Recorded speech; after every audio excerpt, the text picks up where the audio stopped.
চাটা কমপ্লিমেন্টারি।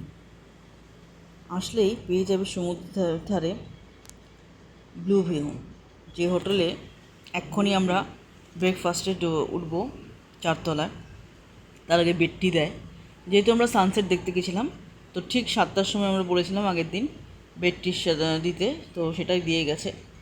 আমার 1 কাপ খাওয়া হয়ে গেছে, এটা সেকেন্ড কাপ। আর এটা কমপ্লিমেন্টারি থাকে বেডটি, এটার জন্য কোনো চার্জ লাগে না। আমি চিনি ছাড়া খাই, যারা চিনি দিয়ে খাও তাদের জন্য চিনি থাকবেই। আর চাটা খারাপ না, ওরা টি ব্যাগ দেয়, তো এই যে দিয়ে গেছে। আমার পায়ের অবস্থা খুব একটা ভালো না, ওই জন্য একটু খুঁড়িয়ে খুঁড়িয়ে হাঁটছি। দুধও দিয়ে গেছে, আরও কাপ খেতে পারো। এখানে এখানে আরও জল আছে, এখানে দুধ আছে, এখানে সুগার দিয়েছে, আর এই যে টি ব্যাগ দিয়েছে।